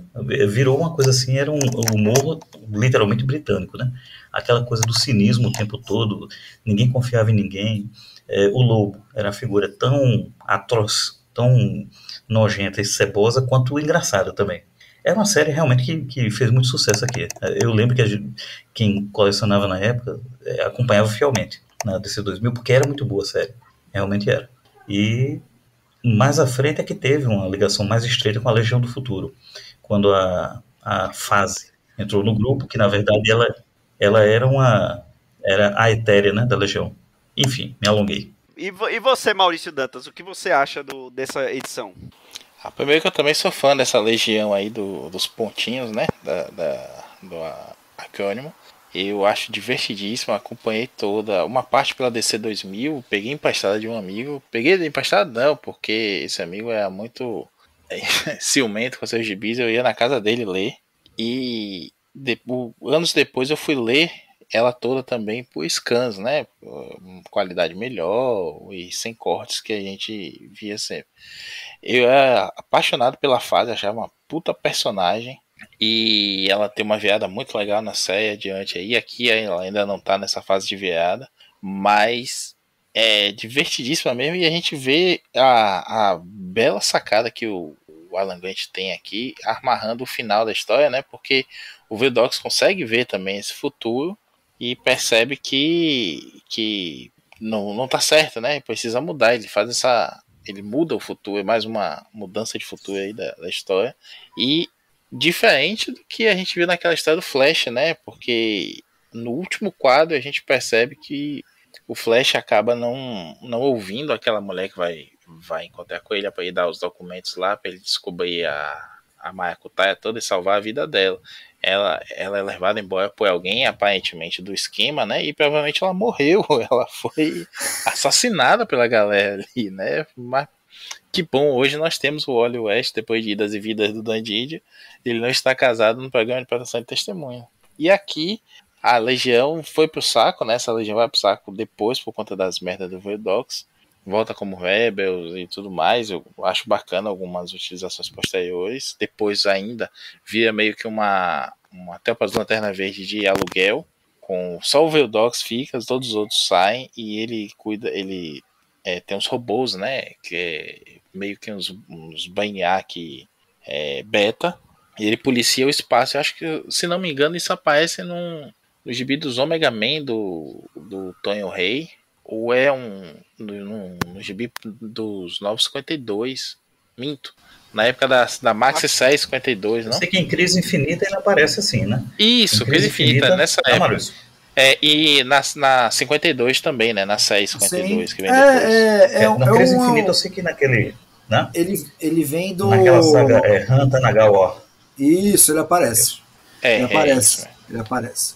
Ali, inclusive, era bem legal porque ele tinha um exército de clones, soldados, né? Então, ele, direto e reto... Era um bom... Eu achava que ali era um bom ponto de retorno ali da Legião, mas ficou por isso mesmo. Pois é, né? Ali parecia que em algum momento ia ter uma volta desses... né? Ia ter uma volta dos outros membros, mais ou menos como a gente vê aí nessa história, né? Tipo, botando o Vidox na coleira de novo e ele percebendo a merda que tá fazendo, mas infelizmente eu gosto muito dessa parte espacial da DC, que é sempre bagunçada. Quando vão fazer alguma coisa acabam se atrapalhando. Vide a saga recente do Mundo Bélico, né, Joel? Bom, vamos agora para Rapina e Columba, Joel Moraes, e aqui a gente já vai encaminhando para o que seria o final da série, né? Afinal de contas, essa do Rapina e Columba, quando o Tempus toca o Rapina, ele vai justamente para um futuro que existe um monarca, né? E o monarca aparece nesse futuro. Talvez seja o futuro mais parecido com o próprio Tempos, né, Joel? Isso. A série Rapina e Columba, eu também, é outra que eu tenho um carinho muito grande, pelo seguinte, a mensal, ela foi antecedida por uma mini. Essa minissérie, eu considero uma das melhores coisas ali daquele período, que tinha muita coisa boa. E o casal, né, Carl Kessel e Barbara Kessel, eles fizeram um trabalho excelente. E por incrível que pareça, a mini, né, foi um bom trabalho do Rob Liefeld. Eu gostei na época. Ele tentava ali, de toda forma, emular o Arthur Adams. Na mensal, quem acompanhou a mensal na época, que saiu em DC 2000, enfim, eu gostei pra caramba. Porque não era uma série com o drama angustiado ali do Homem-Animal, não tinha aquela introspecção do Senhor Destino, do The Matrix, e não tinha aquela coisa, como eu falei antes, do cinismo da Legião. A Rapina e Columba, em DC 2000, era basicamente aquilo que era como se fosse um laboratório do que o Kessel ia fazer em Superboy, com o Superboy clone, alguns anos à frente, depois da morte do Superman. Era uma série que tinha personagens de apoio coadjuvantes muito bons. Os dois protagonistas eram ótimos. Você tinha aquela coisa meio Homem-Aranha nos anos 60, de que a cada edição ele tentava introduzir um novo vilão, ou nova ameaça, ou um novo conceito. É uma das séries que eu mais gosto. Quando chega esse ponto em Armageddon 2001, que decretou o final da série, para que infelizmente, né, chegasse aquele resultado que chegou de quem era o monarca, um pouco antes disso, teve um arco em que Rapina e Columba foram para o reino onde tinha os senhores da ordem, os lordes do caos. E eles se tornaram hospedeiros, literalmente. Eles não estavam mais canalizando o poder. Foi explicada a origem deles, de que, na verdade, o poder de Rapina e o poder de Columba era derivado de um lorde do caos e um senhor do caos e um lorde da ordem, que, se eu não me engano, parece que era Char e Terataya. Char era o lorde do caos e Terataya era a senhora da ordem. Que, na verdade, eram apaixonados. Era um casal e que eles tinham feito meio que um experimento, dando poderes a mortais para que eles pudessem demonstrar para os outros senhores do caos e outros lordes da ordem de que era possível haver convivência pacífica entre os dois lados. A ideia foi muito boa e ao final desse arco, o Rapina se torna literalmente o hospedeiro do Char e a Columba hospedeira do Terataya. Se eu não me engano, parece que foi dessa forma. E isso não foi usado corretamente em Armageddon 2001. Isso poderia ter até servido para justificar uma coisa. Em Armageddon 2001, na minissérie mesmo, antecipando um pouco do que vai acontecer, existe a morte da Columba. E o Rapina se torna o monarca. Mas eles não usam isso a favor deles. De que, ao matar a Columba, a energia da Terataya passa para o Rapina.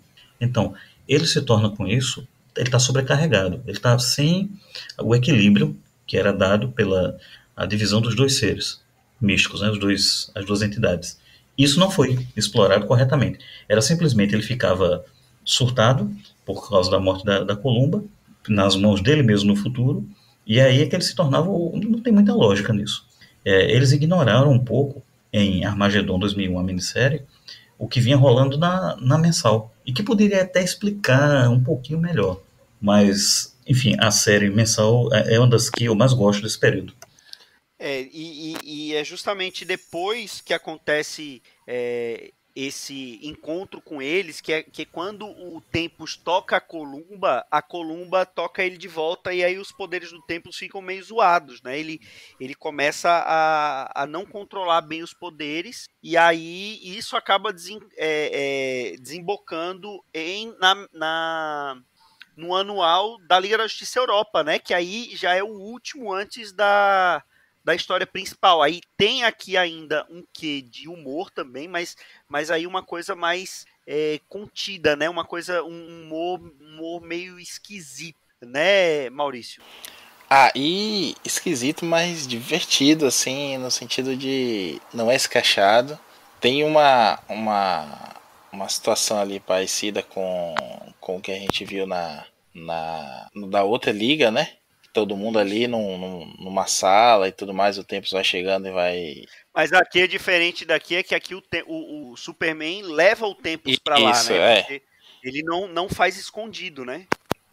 Isso, e aí ele vai para cada um e vai vendo esses futuros aí, que são sempre, acabam sempre com aquele peido misterioso.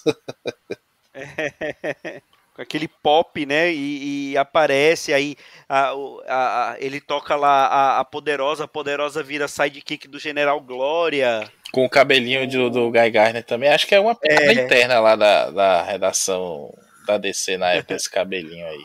O Soviético Supremo vai parar na Távola Redonda com o Etrigan. Tem umas coisas aqui bem esquisitas mesmo. E aí porque aí ele não tá indo só pro futuro, né? Ele tá indo pro passado também. Aí ele não tá entendendo direito o que tá acontecendo ali. E aí ele toca finalmente o Capitão Átomo. E aí a gente retoma o que o Joel falou do especial da Rapinimumba. O que acontece? Vazou antes do final que o Monarca seria o Capitão Átomo, né? Isso numa era pré-internet, conseguiram a informação de que o Monarca seria o Capitão Átomo, ele seria o vilão, então eles todo um desenvolvimento para isso depois. Só que como vazou isso, eles ali a toque de caixa mudaram e colocaram o Rapina como o grande vilão da história, que realmente não fazia sentido nenhum, né, Facas? Então, é justamente no anual do Rapina e Columba que você vê que a coisa fica polêmica. Foi o único futuro onde existia um monarca e o Rapina ele enfrentava o monarca usando a forma dele de Lorde do Caos, né?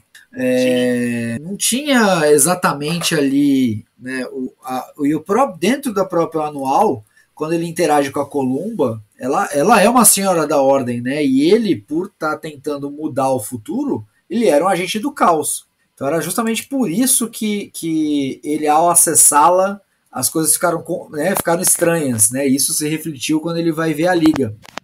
Então, esse vazamento, cara, foi o que tornou o evento mais famoso, além de ter um personagem bem legal, que é o próprio Tempus, essa mudança de última hora, porque ele destruiu uma série que vinha muito bem, muito, muito legal, assim, conseguiu até fazer o Liefeld ser um bom desenhista, né, no seu começo de carreira, é o melhor trabalho dele de longe, e quando eles vão desenvolvendo isso, vira um samba de crioulo doido.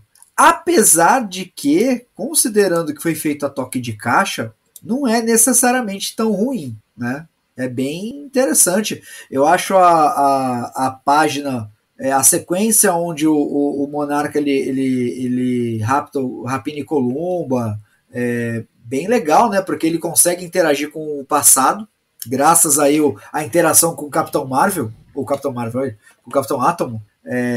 Ele tem poderes quânticos a respeito do tempo, né? Então ele permite que o Monarca chegue ao presente. E aí é uma sequência de eventos assim bem trágica, né? A cena é bem impactante da morte da Columba.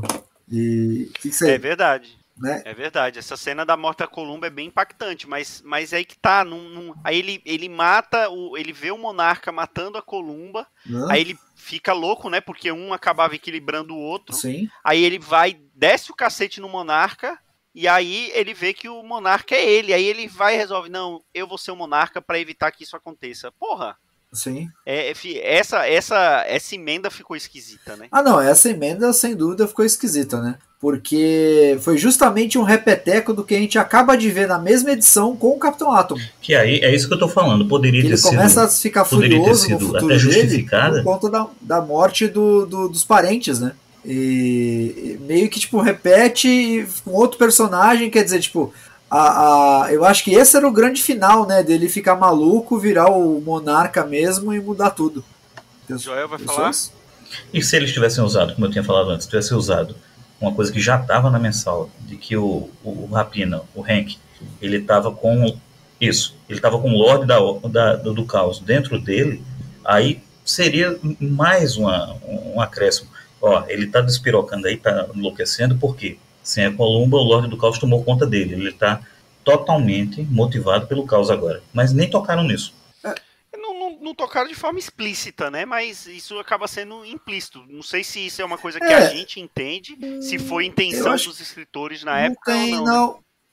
Não tem nada que leve a crer que seja isso, tá? Tipo, dentro do texto, não tem nada que leva a crer sobre isso. Literalmente ele ficou louco e decidiu o que não teria nada a ver, porque o monarca ele é um cara que decide ordenar as coisas, né? E não é um atitude de um senhor do caos.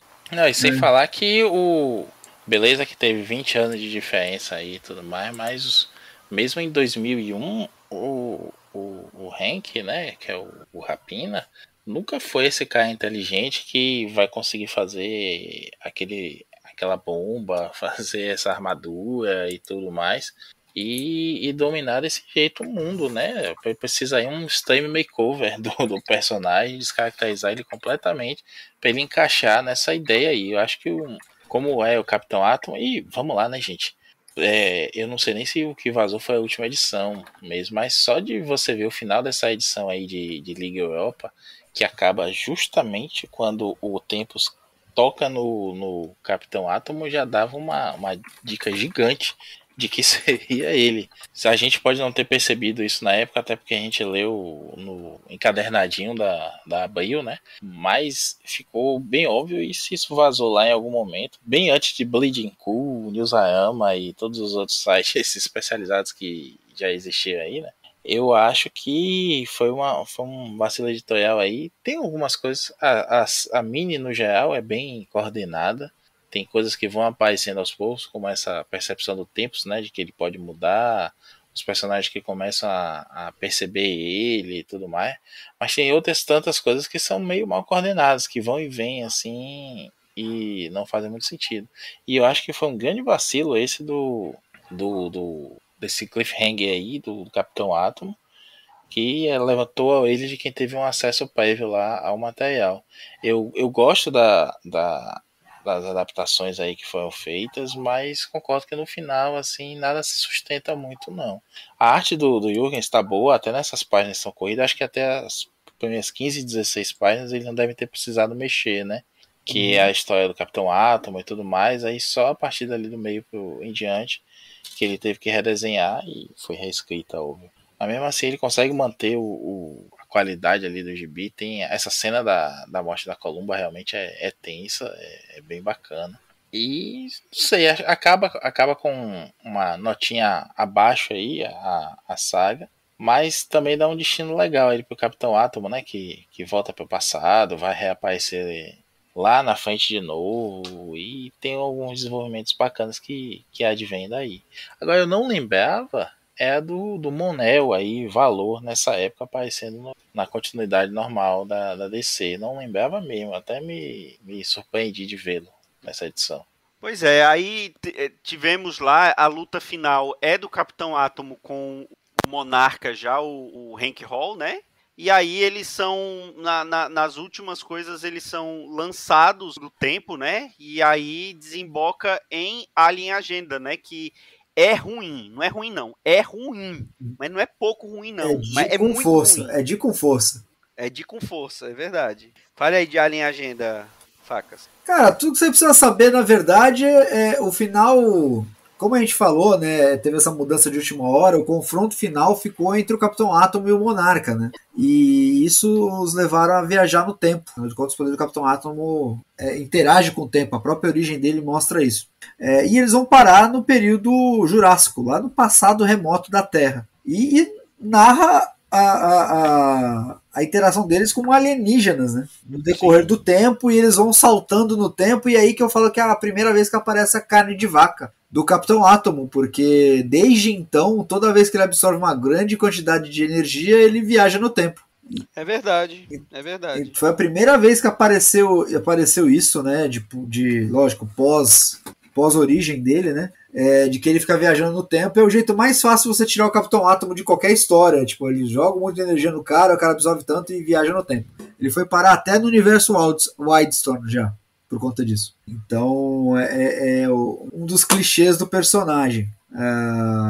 Cara, mas é ruim de com força. Nem busquem saber, porque se alguém tiver algum outro comentário... Não saiu aqui no Brasil, graças a Deus, né? Isso daí não chegou. Obrigado, JP. A gente tinha um serviço de curadoria que era muito bom, né? É verdade. Porém, nós vamos falar aqui de uma que saiu aqui no Brasil, que não tem nada a ver com o Armagedon 2001, na verdade só usa o Tempus, né?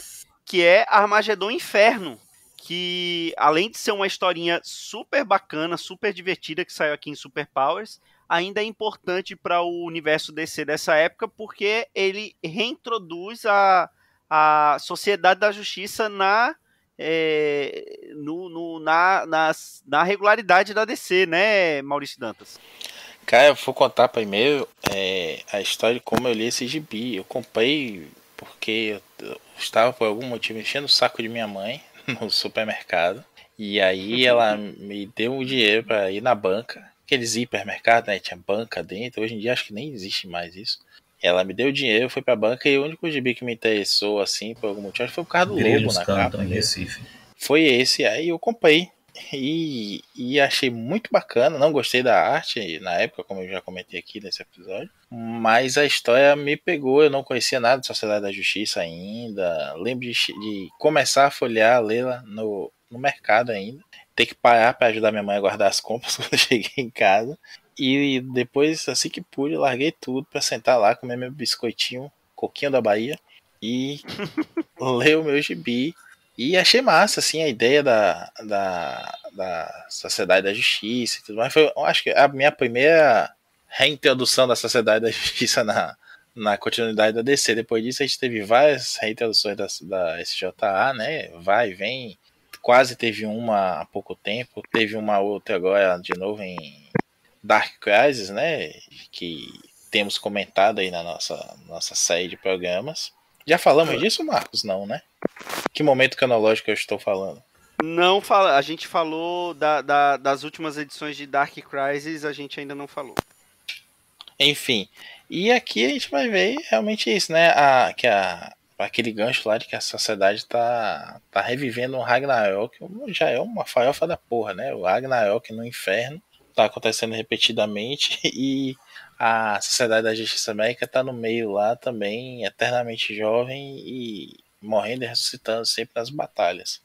Como se fosse um dia da marmota infernal com os velhinhos lá. Então, eu gosto muito do Armagedon Inferno, porque ele, inclusive, sempre foi levado em consideração até nessa Vícios e Virtudes, né? Que é uma das histórias que eu mais gosto de super-herói, de todas mesmo. Super simples, o encontro da Liga com a Sociedade, onde durante a confusão lá da união do Déspero com o Johnny Pranto, um grupo de heróis vai parar no inferno e o Ray Palmer, né, o Electron e o Nuclear acabam com o Surtur em 5 segundos. E os velhinhos ficaram lá anos lutando contra ele, morrendo e voltando, morrendo e voltando, morrendo e voltando. É verdade.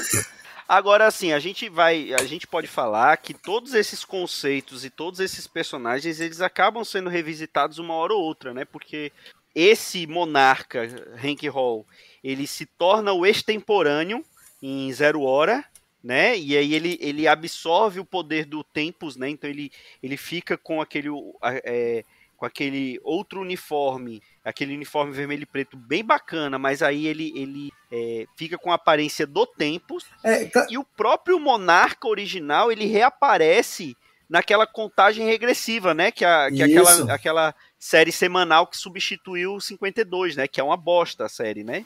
Ele reapareceu ali, reapareceu em Countdown, né, que era uma... E no que você falou aí de 0 hora, Arena.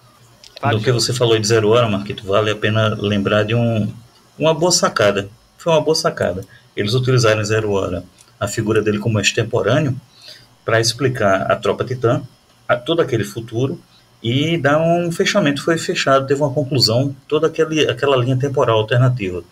Que eu achei assim, ficou bem feito, mas que ficou melancólico, porque podia render muito aquilo ali. Inclusive, a DC já perdeu várias oportunidades de resgatar as tropas titãs, mas nunca, porque eles explicaram que, na verdade, foi tudo um plano do Monarca para desestabilizar e destruir o Lord Caos. Isso, é verdade. Foi revelado que o líder das tropas titãs era o Monarca, né? Sim. Depois, é verdade. Isso aí já liga isso ao final desse arco todo das tropas titãs, a 0 hora, né? Que ele vai se tornar isso, a tropa titãs acaba na época de 0 hora, né? Isso. Sim. Aí ele vai se tornar o extemporâneo via cachorrinho do Parallax, né? E depois ele tem essas outras aparições aí, dessas encarnações dele. Inclusive, um comentário aqui, não existe bonequinho do Monarca. Que absurdo. Ele tem um visual legal, né, cara? Muito legal. Ele tem um visual muito visual legal, cara. Ele seria um personagem muito bom, né? Tipo, né, um ex-herói. Um bonequinho bacana. Vilão, né? Tipo, o importante é dar bonequinho bacana, né? Por isso que como é que é? Death Metal existe, Maurício Dantas. É verdade, é por isso mesmo. A culpa é sua. É por isso mesmo. Mas não tá errado, não. Eu vou defender o menino Maurício aqui. Death Metal na DC e na Marvel agora é o Randall, o Jason Aaron, né? Que é só inventar um amálgama novo qualquer de personagem pra ver se emplaca bonequinho. Não tem história mais, não. Quando você recebe por royalties, é assim, cara. Um desenhista desse falou aí, acho que foi um cara que trabalhou com a Viúva Negra. Ele comentando sobre o lançamento do filme, da Viúva e tudo mais, falando que é uma grana boa aí por bonequinho, viu? Bom, falamos dessa saga maravilhosa. Eu estou aqui rezando enquanto estou falando isso para a gravação funcionar e eu conseguir editar esta porra, mas temos fé em Kirby que vai dar tudo certo. 250 pilhas de gibis, Maurício Dantas. Pois é, tá na hora da gente fazer aquela renumeração que eu sugeri no último programa, né? Porque vai que a gente consegue ouvinte novo começando do 0. Ou do 1, né? Olha aí, vamos para a próxima semana, pilha de gibis número 1. Com um novo elenco. All new, all different, né? Vai ter reboot? Vai ter reboot. Vai ter reboot. Alguns personagens trocarão de sexo. De etnia também. De etnia também. Inclusive, eu posso ser convocado para ser o indiano do podcast. Vai mudar, inclusive, o editor, né? Quem vai fazer a edição dos programas agora é o Dãozinho. Ou seja, fim do pilha. O Dãozinho, na verdade, vai ser substituído por um jovem surfista cabeludo. Loiro e pai afinado. Marcos, antes de você cortar aqui, né? Eu já sei que você está desesperado com essa edição. Mas eu fiz uma promessa no começo do programa e disse que quem aguentasse até o final nos ouvir ia ter esse easter egg aí, essa cena pós-créditos. Joel, aquela saga dos restolhos da Marvel, que está completamente fora da nossa pauta de hoje, é Avengers Terminatrix Objective, o objetivo da Terminatrix. Sim. Que nunca saiu aqui, ainda bem, mas tem numa época. É esse mesmo. Pronto, é esse mesmo. Por que será, né?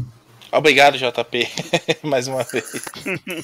Cara, faz falta uma curadoria, né, cara? Eu só lembro de ter visto a capa desse troço aí. Quem diria que a gente sentiria a falta dessa época, né, cara? Olha, tem tanto booktuber aí, editora vendendo gato por lebre. Uns histórias ruins, os caras, tipo, falando que é revolucionário. Meu Deus do céu. Mete uma capa dura, bota um gibitube aí pra falar e botar o link na descrição e fechou. Bom, chegamos ao final desse pilha de bis especialíssimo, um dos maiores da história, que eu já me arrependi de ter falado um por um. Mas se tudo der certo, vai sair. Se não der certo, vocês não vão escutar, porque não deu certo. Vai ter que gravar de novo, vai ser outra coisa. Pilha perdido. E é isso. O pilha perdido vai ficar só para os apoiadores, né? Só o pessoal do OnlyFans. Catarse. Do OnlyFeios. Nossa lista secreta. Lista de apoiadores secretos. Uma hora sai. Se não sair, já sabe quem foi que apagou tudo, né? Do fluxo temporal. Foi o extemporâneo. Maurício Dantas, muito obrigado, viu? Você está conosco na maior parte desses 250. E eu diria que é muito bom estar com vocês, gravar com vocês e falar de tudo que a gente quiser. Olha aí. Joel Moraes, você participou pouco, mas quando participou foi relevante. Agradeço a compreensão de todos pelo pequeno atraso que eu tive entre os primeiros e os atuais, né? Apenas 3, 4 anos. Coisa pouca. André Facas, você já virou um jagunço e um pilher. Pilher? Não tem mais nem espaço para fazer jabá, porque você já é de casa. Cara, jagunço é uma honra, um mérito. Eu quero um codinome de jagunço agora. Talvez eu seja o Peixeira, provavelmente, é o mais óbvio. Mas, cara, é um prazer estar aqui fazendo 250 e falar de gibi é sempre muito bom. Mesmo quando o gibi não é bom. Isso é verdade. Na verdade, falar de gibi ruim é melhor do que falar de gibi bom. Eu tenho esse lema, eu acho que é verdade. Porque a gente fala com a força do fígado. É verdade, né? Desopila tudo, né? Deixa tudo as coisas da agência, as coisas do trabalho, tudo. Pois é. Então é isso, pessoal. Chegamos ao final do Pilha de Gibis 250. Na próxima semana teremos o Pilha de Bis 1, ou será o 251. Até lá, um grande abraço e tchau.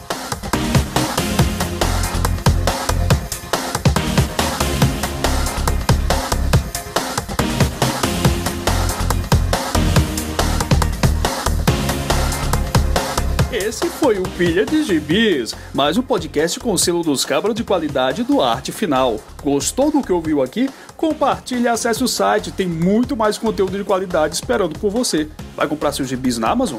Compra acessando os nossos links. Você vai ajudar a manter esse trabalho. www.artefinalhq.com.br